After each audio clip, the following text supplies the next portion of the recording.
How can you make space for yourself in the Star Wars community? Let's discuss.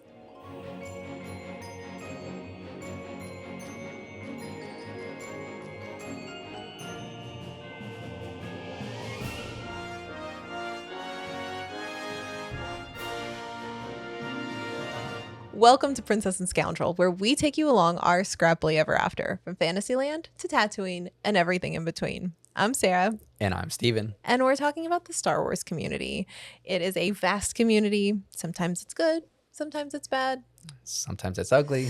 Sometimes it's ugly. There can be some negativity in this fandom, but we are bringing on a special guest to talk about turning that negativity into something that can be really positive. So with that said, we are joined by our good friend Isabella Kayolan.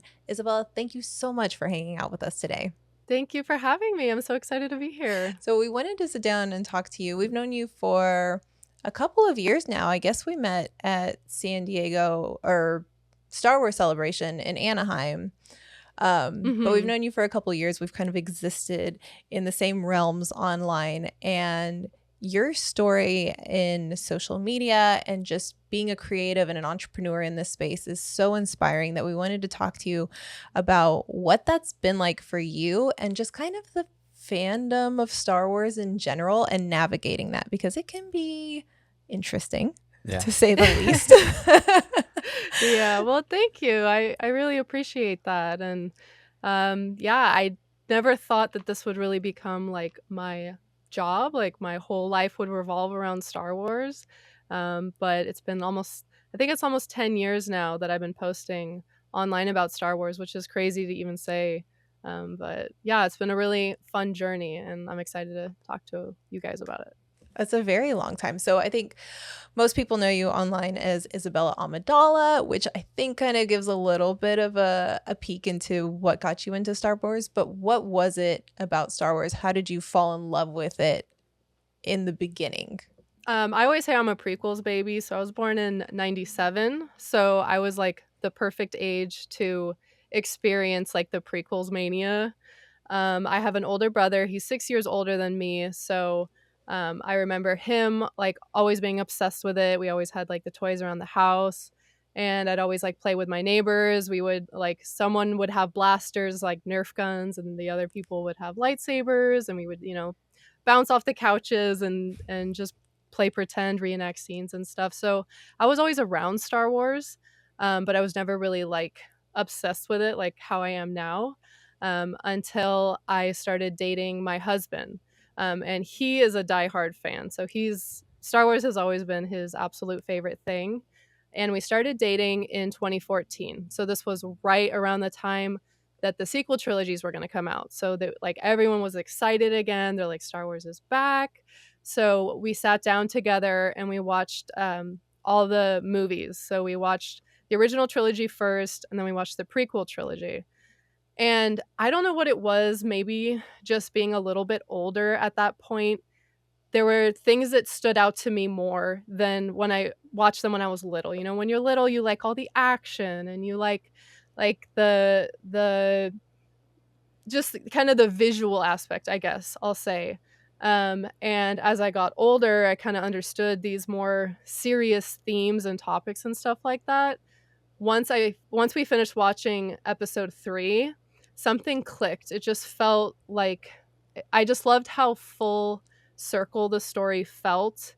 And I was really impressed with how, even though episode 3 is not even arguably, I think we can across the board say it's the saddest Star Wars movie, I was just really moved by the way that the trilogy ended with, the twins are born, and Leia goes to Alderaan, and Luke goes to Tatooine, and we see I'm not sure if it's supposed to be a sunset or sunrise, but we get this callback to A New Hope, and it just really moved me. I'm getting a little emotional now, but it's just I just think it's so beautiful that despite how dark things can seem, we can still always look towards these movies, and have like a sense of hope. And I know that they've really helped me.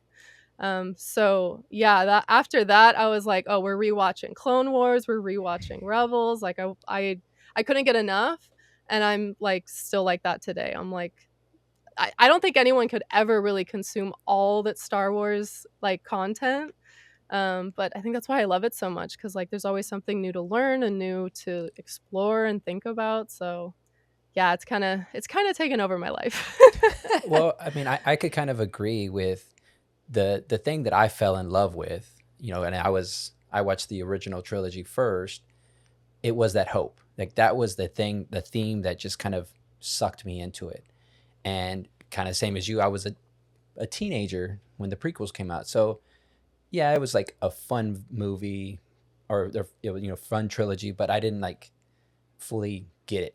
And then I think once the sequels came out, that's when you and I were together. And when you go again, just like how you said, you go back and look at it and you kind of start really picking it apart and starting to understand other aspects of it, and maybe putting them to your life of like Like you just see yourself in Yeah. different yeah, ways in the yeah. movie. So Yeah. Yeah.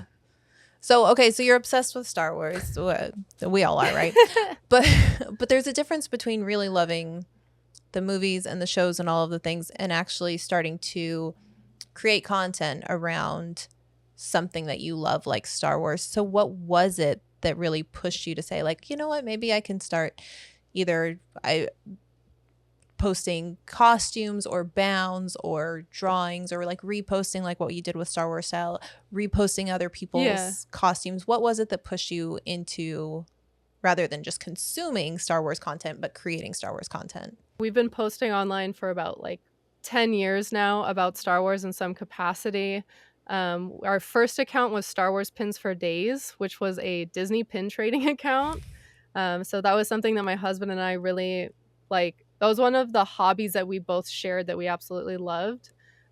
So over time, that evolved into me wanting to share like Star Wars fashion content, but I was too afraid to make content of myself, of like me dressing up or doing bounds or cosplays. So I started a blog called Star Wars Style, and that was in like 2019, I think. So that was when Batu had just opened in California, and that there was a huge um, push of creators making well, still Disney, but Star Wars bounds. And I was obsessed with it. I'd always loved the costuming from the movies. And I learned about cosplay in 2014 when I went to my first San Diego Comic Con. But then when I started seeing Disney bounds, I was like, oh, this is even cooler because you get to wear Star Wars every day. It doesn't just have to be at a Comic Con or Halloween or whatever. So that was really cool. But I didn't really have the confidence myself to post yet. And then when it was announced that the Obi-Wan Kenobi show was coming out and that Ewan and Hayden were returning to Star Wars, I was like, I need to talk to people about this. Like, I just need to yap. I'm so excited. And I made a TikTok, and I didn't really think anything would come of it. I was just like, I'm just going to post. This was like, I think 2020 slash 2021. So like, kind of coming out of COVID and lockdown and all that. So I had just completely immersed myself in Star Wars and in the fandom online. And then once the Kenobi series came out or was announced, I was like, oh, I'm going to post about this like leading up to the show. And I started cosplaying Anakin and Padme. And it kind of just rekindled this love I had for the prequels. They were always my favorite, but I kind of just enjoyed them on my own, like in my own home with my friends and my family. But I didn't really have that online. But once the Kenobi show was announced, there were so many other people that were just as excited as me. So we became like mutuals online, and then that kind of became what my account is today. But it really just started out of this excitement for that show and those actors and that era of Star Wars kind of coming back. I love that you brought it up where it was like there was this kind of hesitation. Were kind of hesitant to post yourself, and you started a Yeah. blog.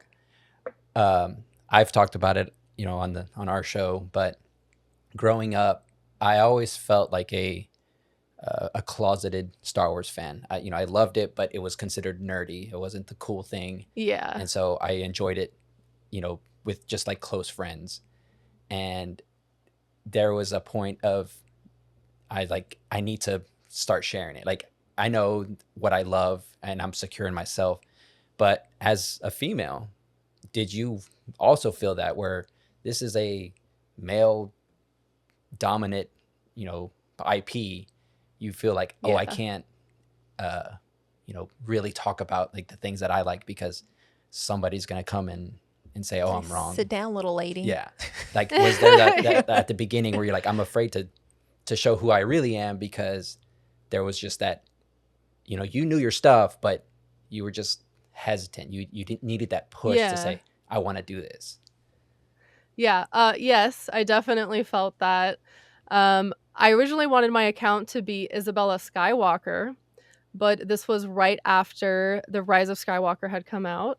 Mm. And I was terrified that if someone even saw my username, it would immediately go to the Rey Skywalker, Rey Palpatine, blah, blah, blah, blah, blah discourse. So, yes, I definitely felt that. And it was also interesting for me because, like I said, my husband and I had started a Disney pin trading account. So we both were on the account, but it was more so like his account, right? So I could literally see the difference, and we share a lot of the same Star Wars opinions. And if he commented something on a post from his account, he wouldn't get bothered. But if I posted something from my account saying the same thing, I would get a completely different response. So I did notice that, but it got to a point where I was like, it's just laughable to think that only men should enjoy Star Wars when we've had strong female characters since day one. I mean, I don't know who they thought Princess Leia was written for, but she wasn't eye candy. Yeah. So I think just we have almost 50 years of Star Wars storytelling now, and we've had so many incredible female characters, and I know how daunting it can be for other female presenting people to want to come on and give their 2 cents and like be vulnerable in that way.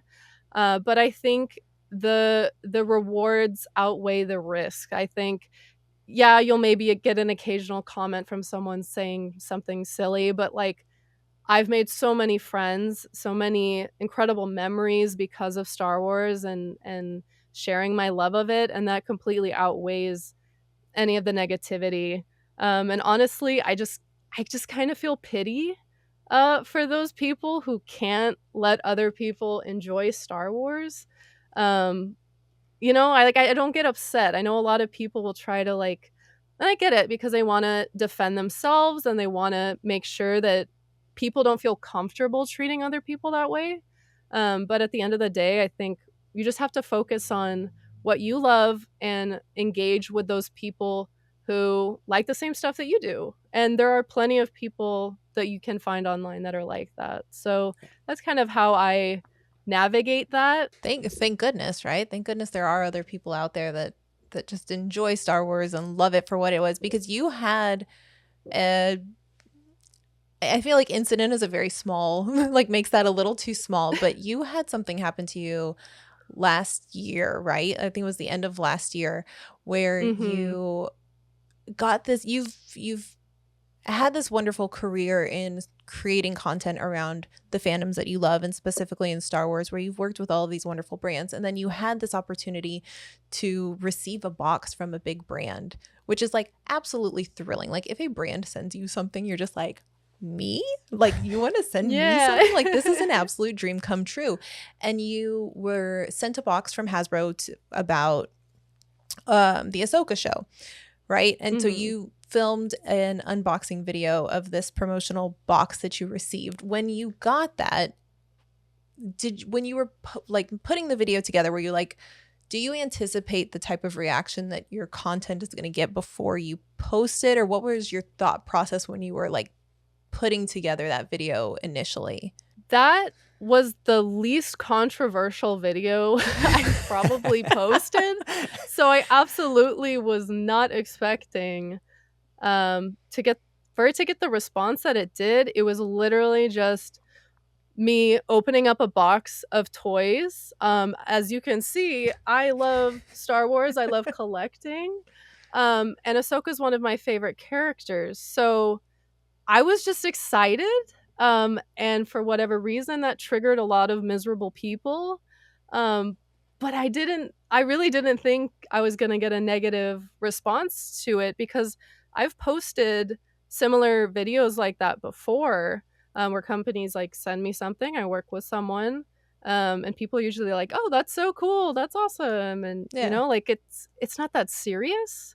Um, but for whatever reason, So what happened? So when you posted it, like what was the reaction on that video for people that don't know what happened? so I posted that video on my TikTok and my Instagram, and it was fine. Like it wasn't like people were leaving really negative, weird comments on those posts. But a YouTuber decided to make an entire video making fun of me.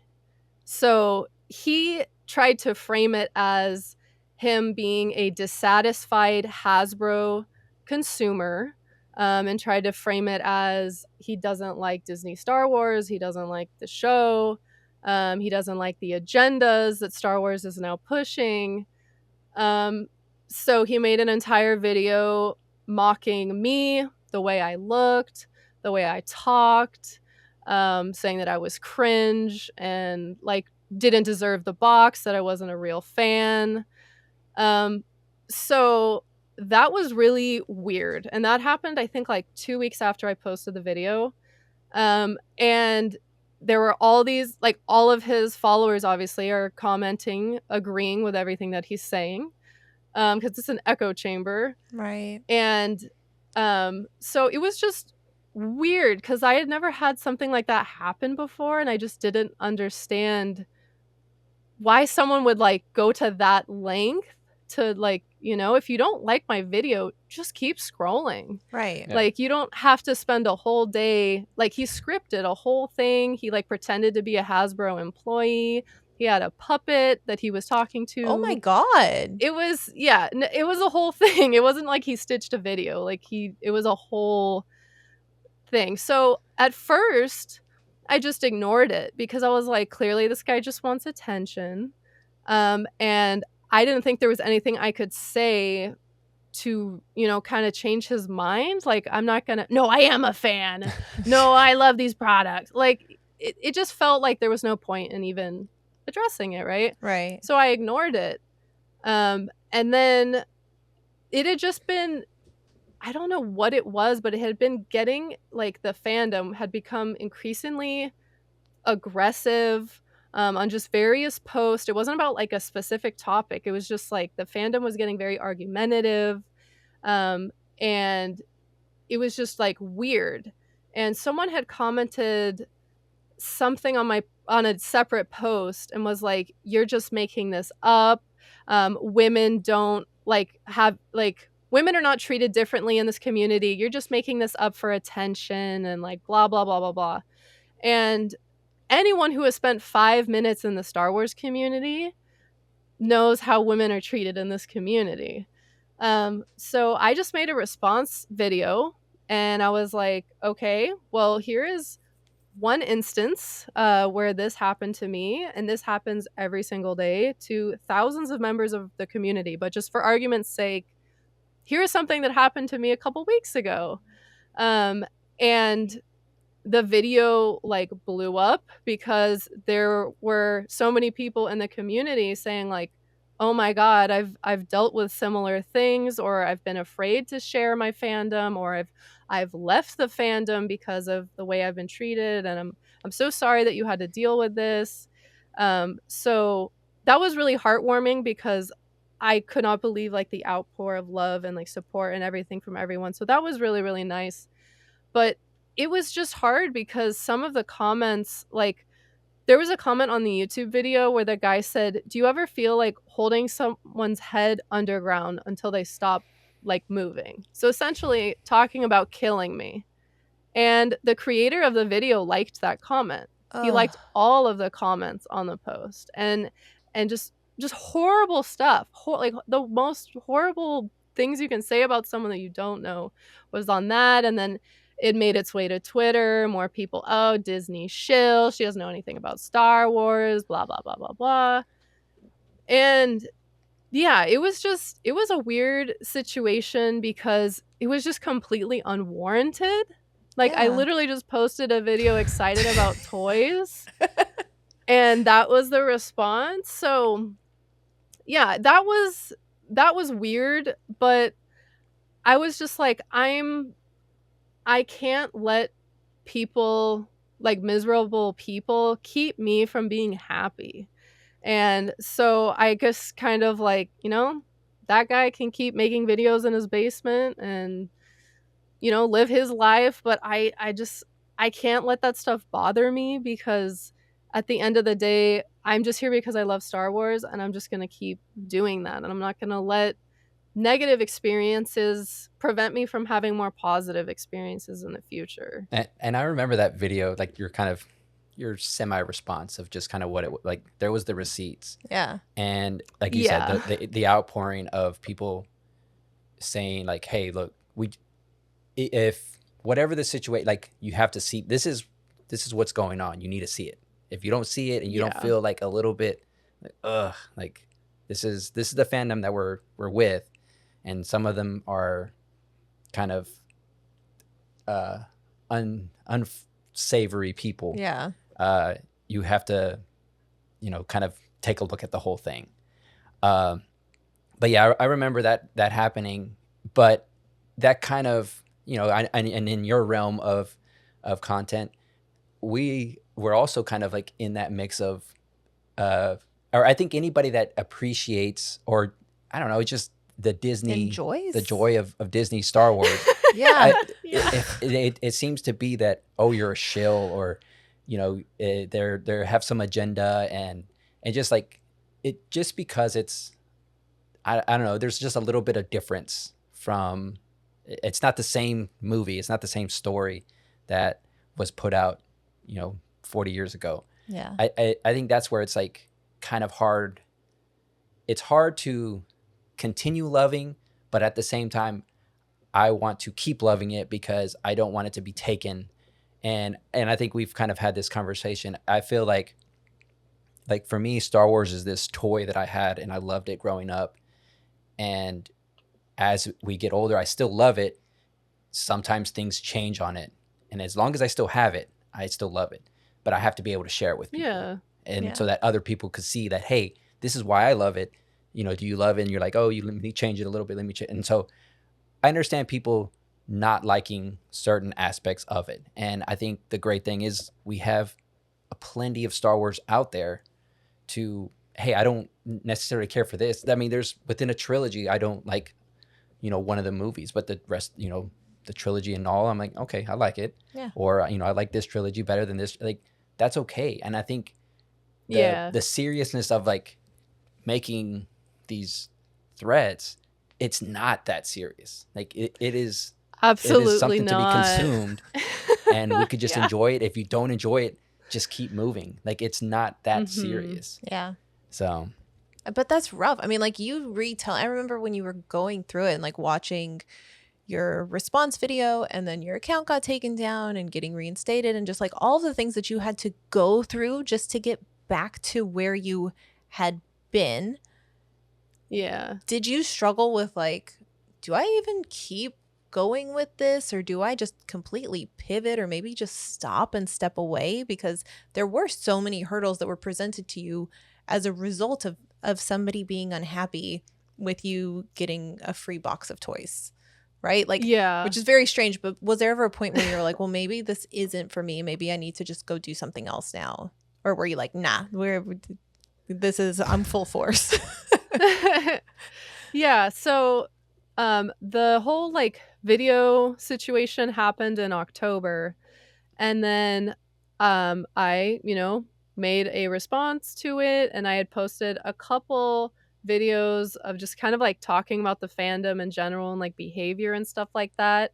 And the people who obviously didn't like me to begin with definitely had a problem with me being so vocal talking about the fandom and women in the fandom. And I'm not trying to like be a martyr, or I don't think I represent all female fans. I am me. I'm a female and I'm talking about my experience. And maybe if that resonated with hundreds of thousands of people, then maybe what I'm saying is has some validity to it, right? But they didn't see it that way. So in December, there were like 5 other mutuals of mine that were all female Star Wars creators, and all of their Instagrams were hacked and either deleted, or they had to pay someone like $10,000 to like hack back into their account and get their accounts back. Oh my So this happened gosh. to 5 people before me, and then it happened to me. So that was a whole ordeal. It was like a week long. Pretty much I got no there were no like flagged posts, there was no warning, there was nothing. It was just your account has gone against community guidelines, and your account has been permanently deleted and there's nothing you can do about it. So I was reaching out to the people that I knew this had already happened to. I was reaching out to friends who maybe knew someone at Meta that could help me like get in contact, because there was no email, there was no way to contact anyone. Um, at the time, they had like 3 months before laid off all of Facebook's or Meta's customer service, so Oh my everything's AI gosh. now. Yeah. So there literally was no one to contact. So this had happened to one of my friends, and he was like, "This is what I did. It didn't work for me, but you can try this." And eventually, I was able to get my account back because I found out that it was reported as that I was impersonating a celebrity or claiming to be someone that I wasn't, which is the most like thank you. I guess that's a compliment. I'm so important that I'm a celebrity now.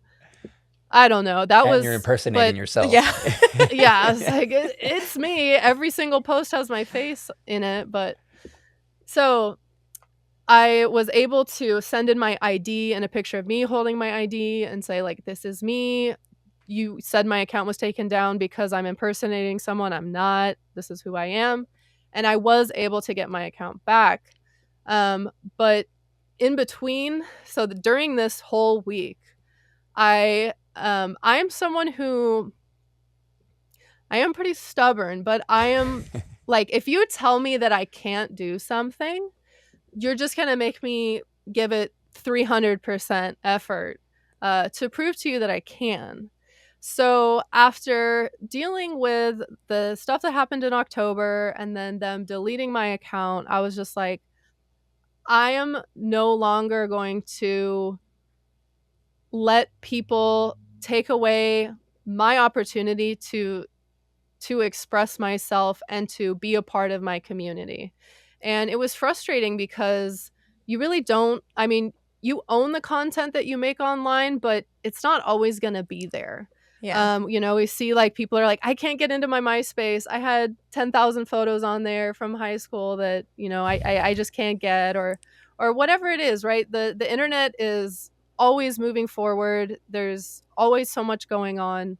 And after having that account deleted, it was like I wanted to create something tangible. I wanted to have something that my account couldn't be deleted or reported or whatever it was. So I was like, how could I do something that is about fandom, is about fashion, is about community, that isn't just an account? Because I could make a new Instagram account, but I didn't know how to collaborate with people on that. Like, what would that look like of making content with people? Just it didn't really fit the social media model. And again, I wanted something that was more permanent. So I was like, what if I make a digital magazine? And that way I can have, my own website.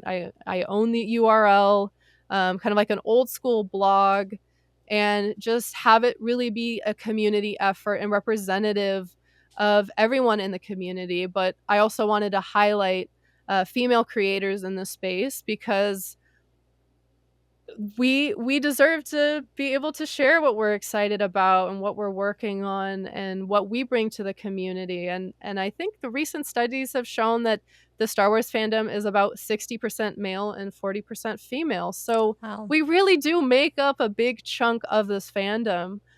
Even though some people try to make us think that we're alone in that. So I was, of course, really frustrated with the situation, but I wanted something good to come out of something negative. I didn't want it to be for nothing. I didn't want to just throw in the towel. I didn't want to just give up because I've worked really hard to create what I've created, and the most important part to me was the community. It's not about followers and likes and engagement. It's about being able to talk to my friends every day about Star Wars and what we're excited about. And I didn't want to lose that connection I had with the friends that I've made online. So that's kind of how Stargirl began. I thought it would take me a lot longer to get it like up and running. I was like, oh, I'll give myself like a 6-month goal, and we'll have time. But once my account was deleted, I was like, okay, I guess That's sad. we're jumping and we hope the parachute opens. But yeah, it's been a wild year. But I'm almost not glad that it happened, but just looking at the glass half full, I don't think I ever would have had that drive and that push to actually start the magazine if I didn't feel like we really needed a space like this.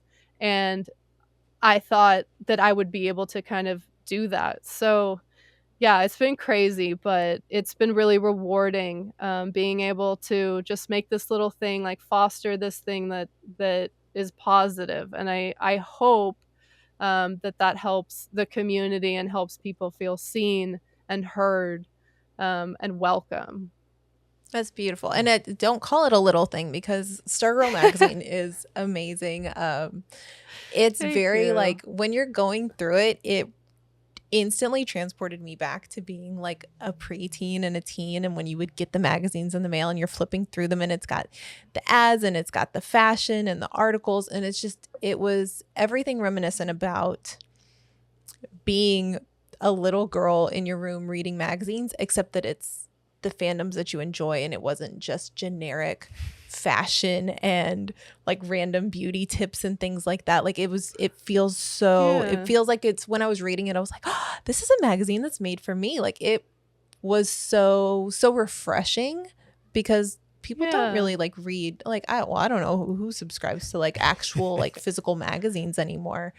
But something that you wrote on the blog on Stargirl magazine is like now like with social media you can consume all of these types of things whenever you want. You don't have to wait for magazines, but there's still something so nostalgic about getting a whole new like load of content at once and being able to flip through it and read about things that maybe you're interested in or maybe you didn't know about and you're like, oh well, that's really cool too. And so I am an absolute fan of Stargirl magazine because it's just it is something that is it's completely different than what exists out there in the Star Wars fandom. Like everybody posts on social media and we all kind of post about the same things, right? Like we post about our style or about our opinions of the shows or the theme parks or all of these things, but this is just a new way of presenting content that just it feels fresh and it feels fun and exciting. So well done on that. I mean, Thank you. That really means a lot. the thing that I want to commend you is that kind of the perseverance of like, you know what, I'm not going to take it sitting down. I'm going to get up and I'm going to do something. Because again, from my experience, I once I felt brave enough to say like, hey, this is my passion and I love it. There is this ownership, that community that starts kind of you make the friends there and you want to start defending them because maybe they feel that they weren't able to speak up at whatever time. And again, we don't always have to be on the same page, Yeah. but we don't have to tear down somebody to try to make ourselves feel better. And I think that's more Exactly. of Yeah. the community that I want, that I, that I hope to share. Is that's fine. If we don't like everything, that's fine. But we're not going to tear somebody else down just because like they don't like the same thing I like, or they don't agree with what I agree with. And I think that's where I commit, Mhm. is taking that and just not letting it get you down and keep going. Thank And you. Thank on top you. of that, so like, okay, here's another question that I have for you is you already have a pin company with your husband, you have a podcast, you have all of these social media accounts that you were posting to. Like, what made you think to like, you know what I should do? I should just like start a magazine as well. Like, let's just throw that onto the fire. Yeah. Um, I will say it was an emotional decision.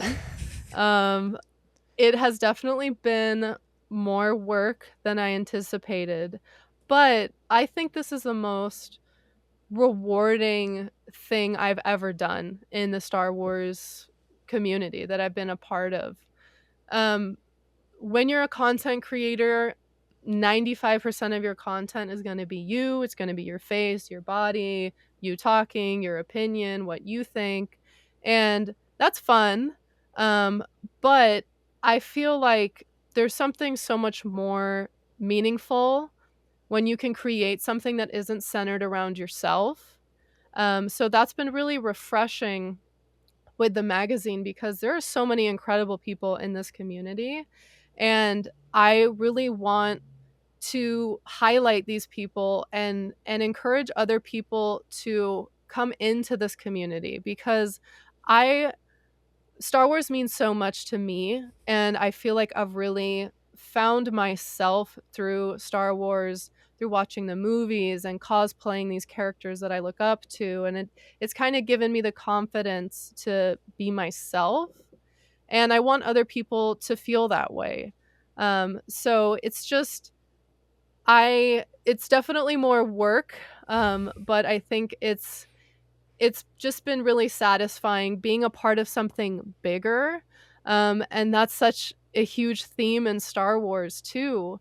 Kind of like found family and being a part of something bigger than yourself and doing something that's difficult now but is going to help people in the future. So that's something that I think going forward is really important to me, and I really want to prioritize those kinds of things, and make meaningful content. I love that. So you're talking about doing the hard work now so that it flourishes. So what is your goal for the future of Stargirl magazine? I think I would love to one day have it be physical.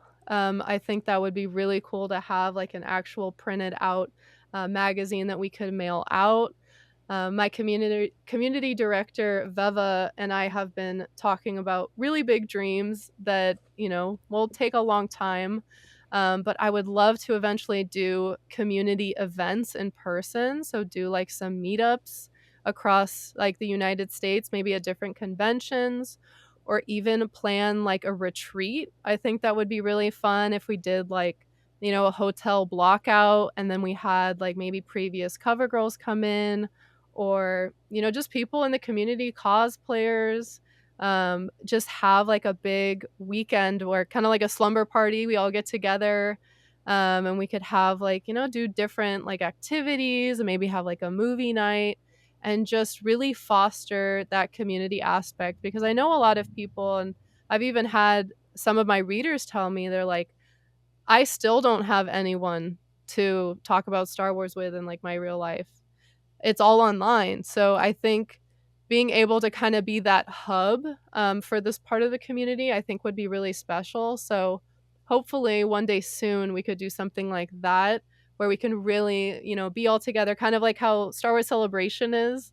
That feeling of just being so excited to be there and be immersed in like your favorite things. I think that would be really fun if we could do something like that one day. Well, I mean, you have a premier travel agent here that we like to do Yes, community that's events. So right. I've got to plug Thank my you. girl Thank too. you. I appreciate I that. No, would that's love to figure something out. like seriously, as you're telling me this, I'm like, oh my God, I could help plan events. Like, should I ask her? Can we be Let's event make it planning happen. Let's buddies? make it happen.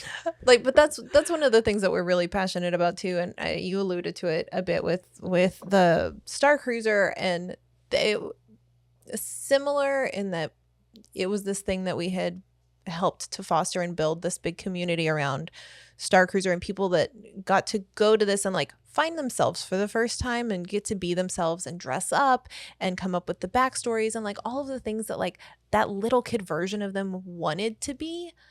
They got to be that Yeah. in real life with other people. Like it didn't just exist online. It was a physical space where people could go and be themselves. And we recognized that, I think, early on, that was something that was really special and precious. And so we helped to foster this community. And then, as we all know, Star Cruiser closed. That physical place is no longer there anymore. And so we're trying to do some of the same things where it's like, well, let's keep this community together, both online and then in events that we do. So we've gone like on a cruise, and we're, there's a convention that some of our friends are throwing later this year. We're doing another trip next year, but it's something that I'm like so passionate about, and you are too, is like making sure that people still feel like they have a safe space to get together and relate to one another, because most Star Wars fans didn't feel that safe space growing up to really be themselves and to live out their fandom. And it's tragic that didn't happen, and it's tragic that some people have taken it and maybe gone sour because of it, and so they are sour to other people that do go out there and live out their fandom. But I think it's a little bit, there's reservation, because as a certain Star Wars fan, you're like, okay, well, what kind of Star Wars fan are you? Are you going to be the one that's just going to tear me down for liking something? And I think that's what happens, is like, once you find your people, you're like, okay, I know we could agree to disagree, we could like things, and we have similar interests, but you're not going to make me feel silly for dressing up. You're not gonna make me silly for liking Jar Jar Binks or whatever. Right. But there's a certain fandom that if it's not this certain particular thing and you don't think that's the exact way, they're gonna try to just end your entire existence because you don't think exactly like they do. Right. But I think part of it is because a lot of Star Wars fans growing up didn't get that ability to just kind of like love it and love it openly. And so because of that, it became like animosity. And it's like, well, if you're not my exact type of Star Wars fan, then if you're not with me, you're against me type of thing, right? Whereas I think the communities that we try to stick in is more of like, yeah, man, you like Star Wars, come on in. Like, if you don't like this side of Star Wars, like, just don't go to that end of the pool. Like, come over here to this side of the pool. Like, the water's fine over here. But it's fine. We're all in this pool together, and we're all hanging out and having a little beach party. It's fine. It's totally fine. But yeah, I think that's the big thing, is just enjoying the things that you like and finding your people and sticking to with those people, because it is rare. It is so rare and so silly to me that we don't get to really find the people that we really connect with and that really understand us until later in life. And so it's important. And I think that the work that you're doing with all of the businesses that you run and you take part in, and that you're continuing to create, because Stargirl just launched this year. It's still pretty much in its infancy, and it's already doing amazing things. And so the fact that you're doing that and you're continuing to grow positivity and to stand up for fans in this community, I think is really inspiring. And we're so happy to know you and to get to watch you do these things, because you inspire us to be a little more vocal about it. It's hard to be vocal whenever there is dissent in the community, and so you are an inspiration to us and to others to be positive and to keep shining your light. Thank you. That really means a lot. Sometimes like we've seen past couple weeks with the newest Star Wars project, there's been a lot of negativity and a lot of just fighting amongst fans. So hearing that from you guys, I know that there are more positive people than there are negative. But that really does mean a lot. So I really appreciate that. It's true. We wouldn't say it if it wasn't. But thank you so much for hanging out with us. Where can people find you online? What are you up to? Where can we direct people to? We will be putting links to both you and to Stargirl in the description, but where can people find you? My main account is Isabella Amidala. So you can find me on Instagram, TikTok, YouTube, and Twitter. If you want to stay up to date with all the convention stuff we're doing and like all the pins and stickers and everything that my husband makes, that's Punch It Chewy Press. And we are on Instagram and Twitter and TikTok. And then we also have our own podcast, Punch It Chewy Podcast. And then Stargirl, we have an Instagram, Twitter, and TikTok and a YouTube, and it's STARGRL. So no I in Stargirl, but yeah, I'm so excited. Thank you so much for having me. It was great sitting down and chatting with you guys. No, thank you. Thank you again. All right, that is it. We will catch you guys next time.